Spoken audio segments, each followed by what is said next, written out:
Kitty.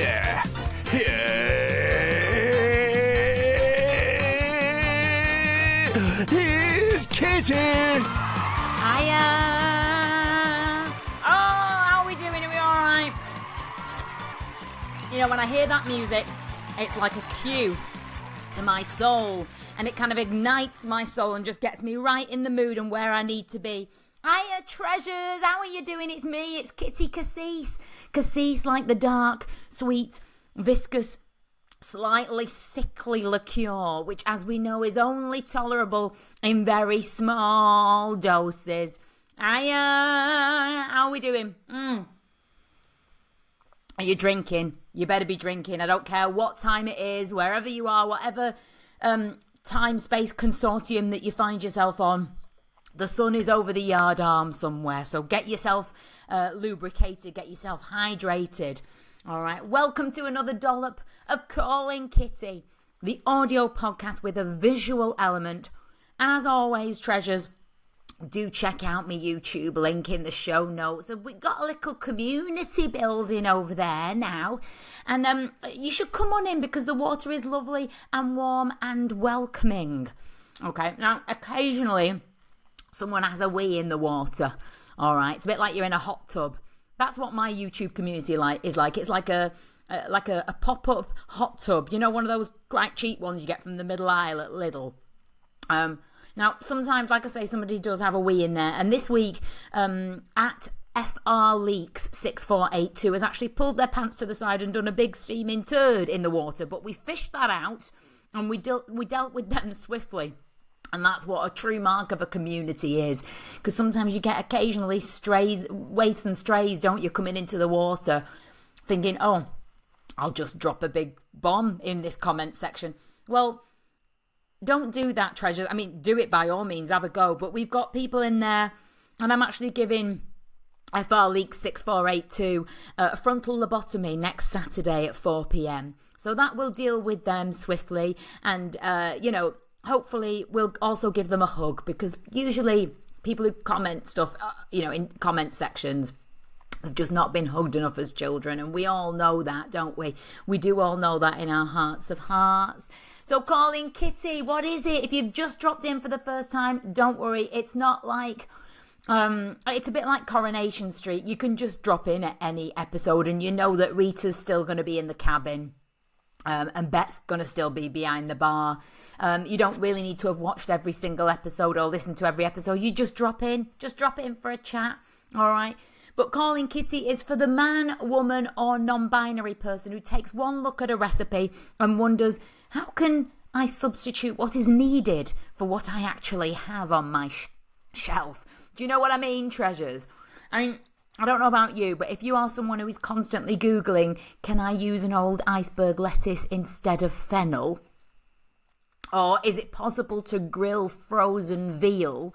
Then this podcast is for you. You found your tribe, all right? And this is where we come and we share our stories and we share our experiences, and we also, get advice from each other. Like somebody, our Ted, who lives 3 doors down, he will always have an answer to that. And the answer is yes, you can grill frozen veal. Will you be on the toilet for the next 3 weeks afterwards? Probably yes. But he's saying it's possible. And that's the main thing. We're all here to help each other. We're all here to support each other. So that's what we are. And I hope wherever you are, wherever you're listening to this, like I always say to you, treasures, if you listen to your big chunky podcasts that last 2 or 3 hours, they're big job podcasts. That's where you get the car hoovered and, you do a big job on those rims and you do the bumper and you clean the outside and the inside and you get a good 2-hour podcast on. This is a much shorter drop in. It just drops into your inbox and you think, oh, what can I do in 24 minutes? Well, I'll shave my toes. That normally takes that long, doesn't it? Great podcast to have on whilst you're just going for a quick walk around the block. Perhaps you're trimming your bush, Depends how long that would take you, to be honest. That I normally need a 4-hour podcast for that, to be quite honest. But we're just dropping in for you. As always, you can find me and find all of me shenanigans at Hiya It's Me Kitty. That's HIYAITSMEKITTY.com. And if you go there and you just drop me a line there, or you go to any of my socials and just drop me a little DM with anything that you've got, anything. And I've actually had quite a few missives, and I think what I might do is do an episode in the future where I collate all of the podcasts that all the little messages people have been sending me, and actually do it that way. But also what you can do is you can get in touch with me, and I've got there's just a feeling in my pelvic floor today that somebody is almost wanting to reach out and be in touch with me. Oh, hello, Kitty. Oh, hi, how are you? Oh, God, I'm fabulous. How are you? Oh, what's your name? What you from? What you on, treasure? What's my name? What am I on? Yeah, I'm Rachel from Bolton. Rachel from not the Rachel from Bolton. Well, actually, we say Bolton. I'm posh side. I'm Horwich. But yeah, it's Rachel from Bolton. You've sold your soul to the devil, haven't you, crossing those tracks, Rachel? I have. I tell you what, though, it takes me shorter than 22 minutes to shave my big toes, though. Less than 22 minutes? Absolutely right. What are you using, an Epilady, or are you using a bit of Imac? Are you going for the old Bic? I'm going for the old Bic. Oh, right, old school, I love that. What are we using, foam or just the lather of a bar of soap? Well, you see, the thing is, I've got this lovely stuff that you get that goes on your hair, but also goes for the hair on the body too. Comes in a purple pack, and I think it's called Something Whack. Purple pack, Something Whack. It's got a rhyme in there, but it's brilliant. I can see the marketing campaign already. I love that. Is this your own product? Is this something that you've developed yourself? No, definitely not. Definitely not in product marketing whatsoever. No, I mean, who would be? That's the devil's work, isn't it, treasure? Correct. It is. That's the devil's work. So you were born and bred in Bolton, but you've crossed over the tracks to Horwich. How do they take you over there? Are you almost like rags to riches, lottery winner vibes? When you say takes you, what do you mean? Because when you're from Bolton, getting anything, Kitty, is a good thing. So it doesn't really matter which way. Well, I have heard that, to be honest. I have heard that. We've got a lovely cobbler in our village. Oh, have you? Yeah, and he's from Bolton. Now, he will nick your shoelaces and chew on your soles, but I think that's just part of the course, isn't it, over there? Well, I tell you what, we've got quite a few famous people really from Bolton, especially. One of the most famous is Fred Dibner. Do you remember Fred Dibner? Oh, now Fred, he was the butcher from Coronation Street, wasn't he? No. I'm obsessed with butchering and Coronation Street. No, he was a guy that used to blow chimneys. So all the chimneys that were no longer standing, they would be hired in and go, right, construction isn't looking great on that, let's blow it up. But it was the way he used to blow it up. Like he'd climb something like about 240 feet with like ladders attaching to another ladder and have no rope whatsoever. Right, this is before health and safety got involved. This was the good old golden days, wasn't it? Yeah, it bloody was the good olden days. And they even made a programme about him. And honestly, it was watched by millions just in terms of how incredible he was and what he used to get up to. But would seriously massively blow huge chimneys up. Amazing. You must watch it. Fred Dibner from Bolton. Fred Dibner from Bolton. I will watch that. Now, it is ringing a bit of a bell because I used to have vertigo, Rachel, but I do remember being up a ladder, and that would have been around about 1979, something like that. Is that the time frame that he was doing it? I think he probably would have been, yes, about that time. Yeah. Bloody hell. Well, it's funny how these things come round, isn't it? It's funny how these things happen. So what took you over to Horwich, Rachel? Divorce of parents, really, Kitty, if I'm honest. Yeah. Oh, we've all come from broken homes, haven't we, treasure? You know. So, yeah, I ended up coming to the posh part, went with Mum, left Dad in Bolton. I mean, he can slum it over there, can't he? It's character building. That's what I say. Character building. Right, absolutely. I think there's nothing better than a good goddamn breakup just to instill in the kids good old resilience. Do you know what? It is something that I am thinking of getting in touch with educational and government facilities about. Actually, what we do is we have almost like a synthetic divorce scenario, like a simulation. Right, yeah. And that would actually get these kids, especially those ones that are very secure in secure homes, just give them a little bit of a shake up. Yeah. All right. Maybe we have some, have some role play. Listen, a lot of the Guardian readers won't like this. I don't get political very often, Rachel, but I think that actually if you could put them in like a boot camp, a divorce boot camp, kids of divorced families boot camp, 3 weeks, and Bolton would be the perfect place to do it, let's face it. I tell you what, the Sun newspaper will be all over that like a rash. I mean, they are in touch on the daily. They just keep ringing my bell. Do you know what I mean, Treasure? Yeah. Do you know what I mean? I bet you can have a great column there. Well, listen, me and Mystic Meg, I used to ghostwrite for Mystic Meg. A lot of people Right. know that. Did I get any credit? Did I buggery? Did I get any crumb of recognition or remuneration? I didn't. But No. they know that I know that they know that I know that I was involved in that and actually coming up with that. So, listen, who's to say that I don't still ghostwrite for some of those columns? I couldn't possibly comment. I couldn't possibly comment. I have to keep my cards very close to my chest, Treasure. I do, because otherwise there could be security implications and all sorts. Yeah. So what have you got any like dilemmas? You've called Kitty today, and I'm so grateful that you have. But if there's anything that I can help you with, Yeah, Kitty, I have really, and it's a proper dilemma. I've moved a little bit rural, and so I've moved from Horwich.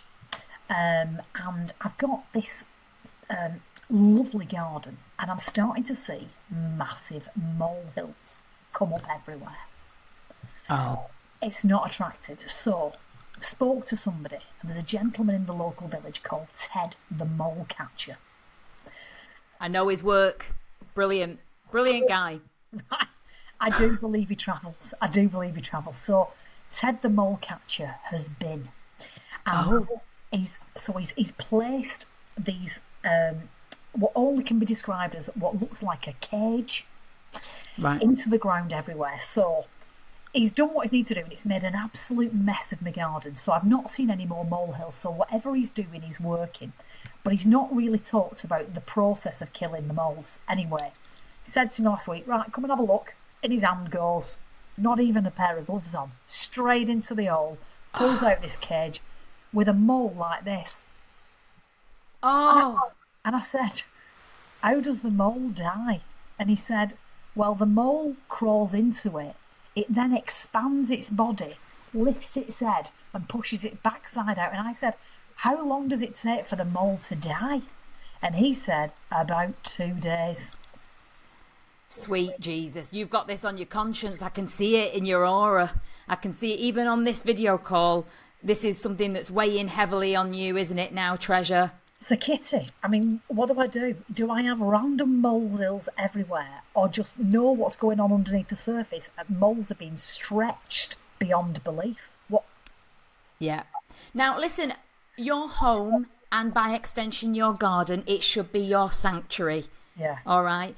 Not like the mole version of Auschwitz in your bloody garden. Do you know what I mean? Because that's going to weigh heavily on your conscience, isn't it? And the question is, and you've got to ask Ted the Mole Catcher this, has he got any humane way of doing it? Now, the way that I would do it, and I did set up a business doing this many years ago, I actually set up a part of my salon where the moles could come in.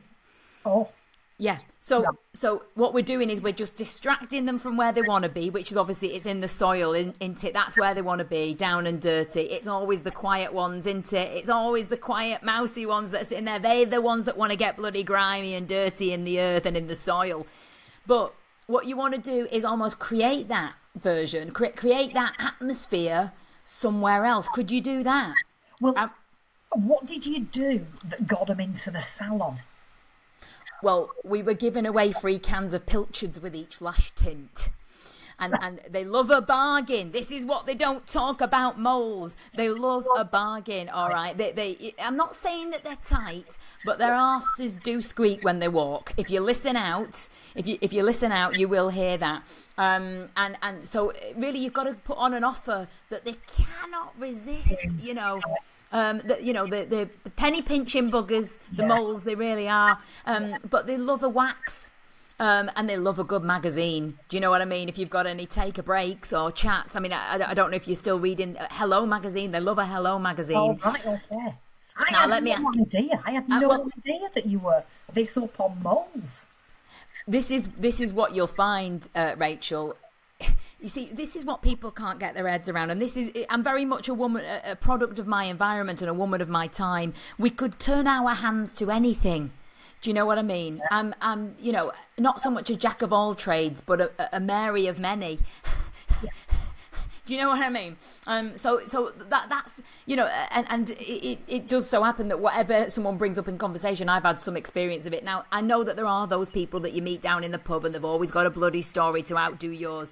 I'm not like that. I'm not irritating, not like Joyce at number 34 on my cul-de-sac. She's terrible. You can't get into a normal conversation with her because she's always one-upping. I'm here to help. Now, what I can do, can I ask you a couple of searching questions? Yeah. Any of your neighbours? Now, you say you're rural. How rural are you? Have you got a farmer that lives nearby? Yes. Yeah. So it's quite rural. I'm thinking that he's probably taken a shotgun to these moles, has he? What does he do about it, or is he not bothered?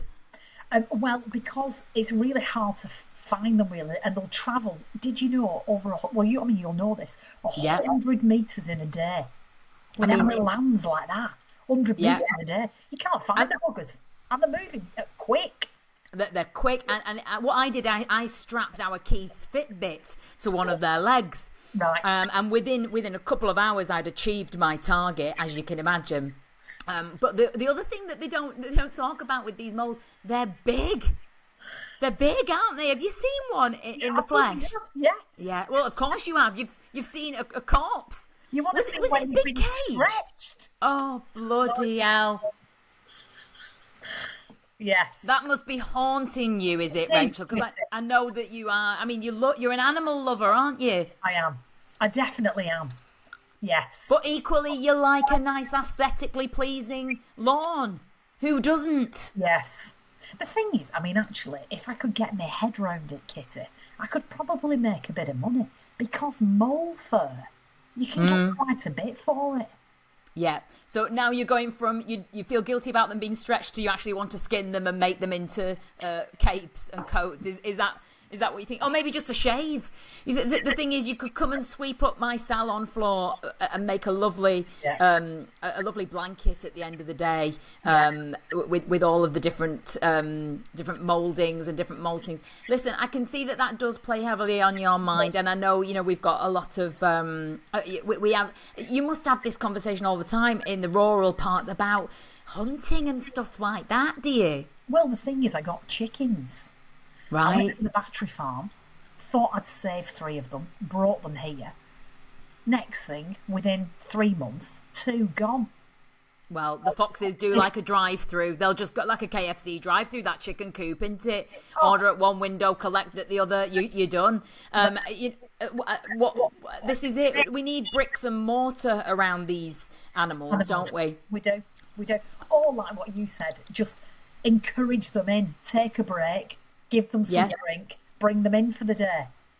Absolutely, and the thing is, this is the thing. Like, obviously, they are travelling, aren't they, by going underground? So the suburban creatures. Maybe you could actually have a cordoned off bit, excavate the whole lot out for them, and then it's just like a mole playground. That's an idea, Kitty. It's an idea. Can I ask you? Did Ted roll his eyes when he saw your reaction to that? I mean, he must see this all the time. Yeah. He said, this is damaging for you, isn't it? And I went, it is really. I'd rather not have known. Right. And therein lies this is how we're all getting up every bloody day and getting on with our lives every day, because if we really knew about everything that was going on, we'd be frozen, wouldn't we, with fear and guilt and shame? And, you know, listen, you can only take on so much. Do you know what I mean, Treasure? You can only take on so much. And you have to almost compartmentalise and give yourself a break. Yeah. And I think listen, if they knew that their last few hours on Earth was a nice Take a Break magazine, nice cup of tea, they love a cup of tea, not too milky, mind, not too milky. You know, it just needs a splash. And if they knew that those last few hours, you know, and then we're going into the cage, that's what's happening. Yeah. I mean, in a way, it's a good job that they don't know, and they don't know, do they? They've just got this primal urge to dig. They do. I mean, they know when they're in it, when their head's being pulled back. They've got an idea that something's gone horribly wrong. It's gone tits up, hasn't it? It's gone tits up, yes. Or I've no tits left within 2 seconds. Tits have gone, been stretched. Yeah. But I mean, I'm just wondering if this could we get? I'm thinking of you know, we could get people, for example, all the homophobes, get them into a cage, stretch them out. Oh, yeah, I'm with you on that. I'd happily stretch them. Yeah, I mean, we could. Let's put our mind at rest by saying that moles are actually renowned for being homophobic, and so this is actually a punishment on an evolutionary level. Now, are we feeling better about that? I love your complete twist and reframing of that, Kitty. I love it. It's all perspective. It's all about perspective, Treasure. Yes, all right. You're absolutely bloody right. I have a question for you. Go on. If you were to do pyjamas for your family, you know, like when you see things like pyjamas where everyone's got matching. Yeah. What's your thoughts on it? Right. Okay. This is interesting. That you should bring this up, because I think I am, in the words of Natalie Imbruglia, I'm torn. Because on the one hand, I'm thinking, that's cringe and it's naff. Yeah. But on the other hand, I'm thinking, oh, wouldn't I love to be in a tribe where we all had the same pyjamas on? Yeah. Yeah? Is that where your thoughts are? Or do you feel conflicted? Or am I right in thinking that you've already done the pyjamas? Well, that's it. I have never as a family ever done it before. And you know what? Last year I did it and the family was massively overjoyed. There is a cringe to it, but they loved it. And I'm thinking, do I do the same this year or do I do something different and better? What do you think? Oh, something different and better than all wearing the same pyjamas. Yeah. Do you mean the design of the pyjamas, or like something totally like not even clothes? What? I'm not sure, because I did have in my head Marks and Spencer's or Dorothy Perkins. So that was the dilemma. It was more to do with, do I do something completely different but still has the same effect of tribe? Right. So one thing that now there's a family that have just moved on to my cul-de-sac. Lovely family they are, but they've got 8 kids. I don't know what's gone on there. I am going to be delving deeper into that, and actually 3 of them have already been round for acrylics. So, you know, I've got my pop-up salon in that bedroom. Now, what I did, because I used to, I don't know if you know this about me, but I did used to run like a bit of a drag collection. So we'd have a load of titty bibs. That's what they call them.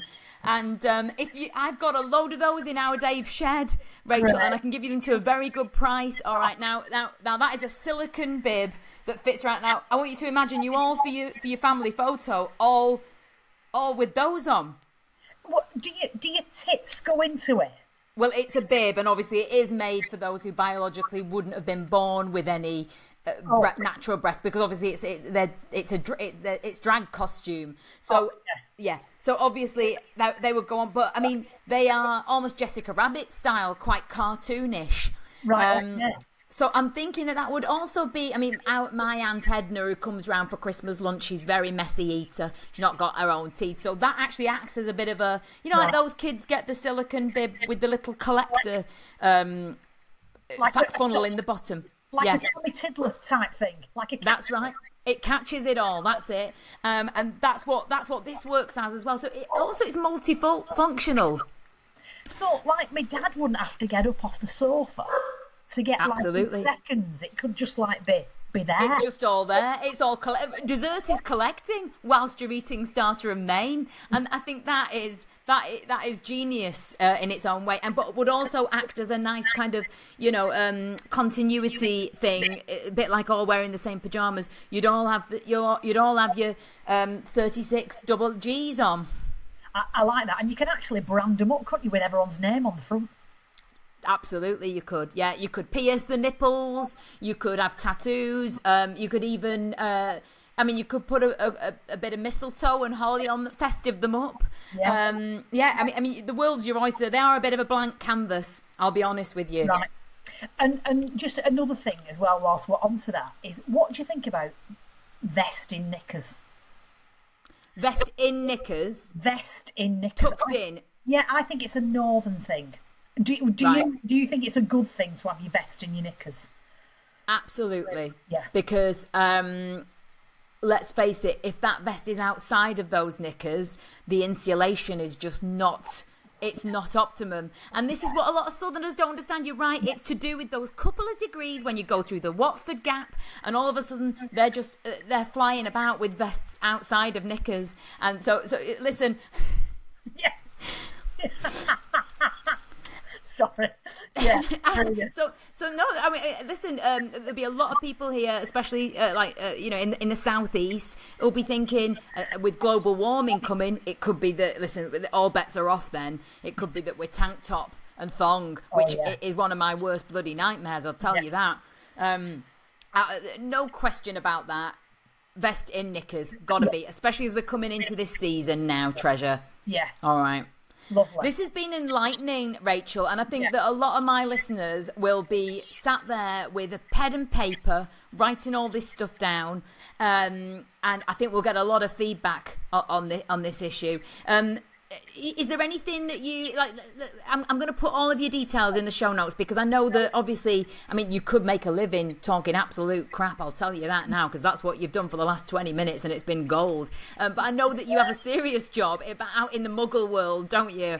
And I know that you change lives, really, don't you? Give us the elevator pitch of what you do, Treasure. Holy shit, the elevator pitch. I try to eradicate shit leadership, Kitty, is what I'm trying to do.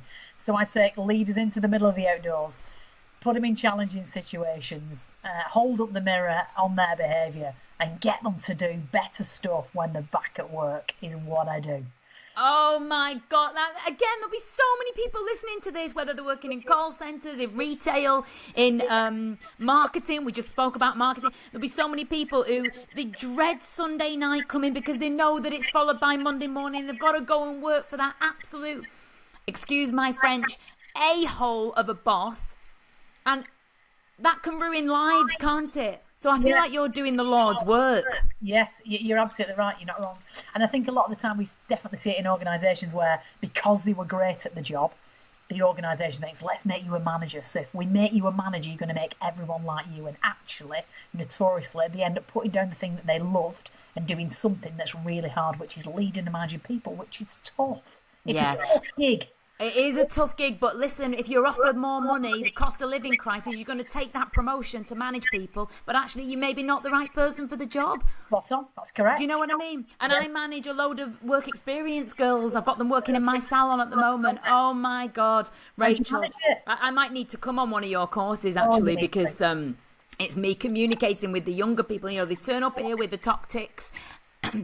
And they're always 15 minutes late, but almost this sense of entitlement. And I'm obviously old school vibes. You know that about me, but I feel like I need to. Maybe that's another thing. It's generational, isn't it?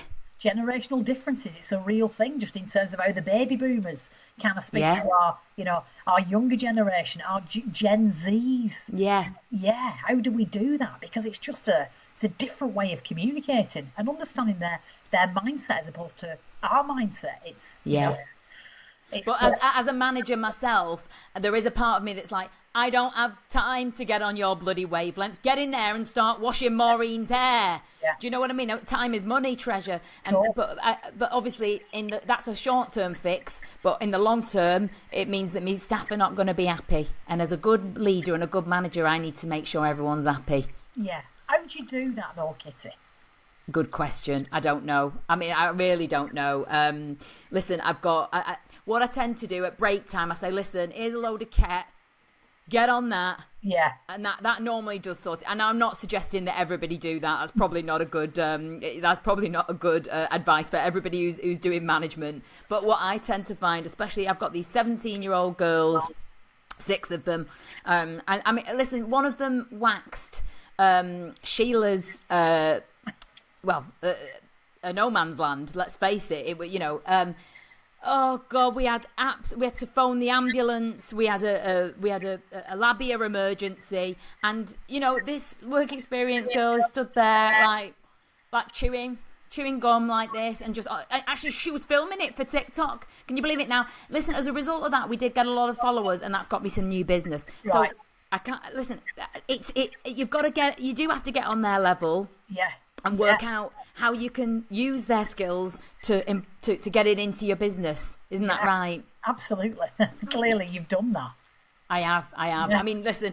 You have to make lemonade when you get a load of rotten lemons. That's all you can do. Absolutely. But listen, I'm going to put all of your details. It's Team Academy, isn't it? That's the website. That's the one. Yeah.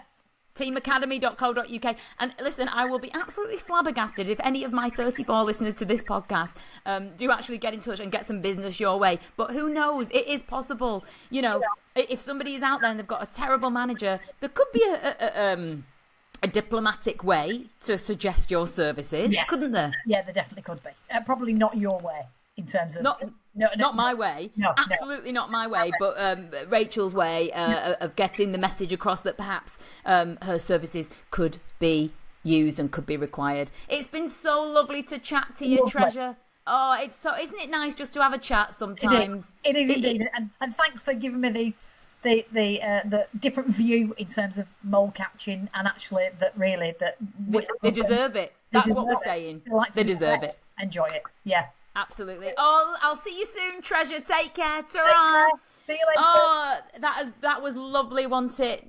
Listen, I don't know what to say to you. How much bang do you want for your book, Calling Kitty listeners? This is what we get every week. Drop a little love bomb and share these posts and tell everybody about it. Listen, from the bottom of my colonic to the tips of these acrylics, I've been Kitty Kisses. You lot have been gorgeous. I'll see you next time. Ta-ra!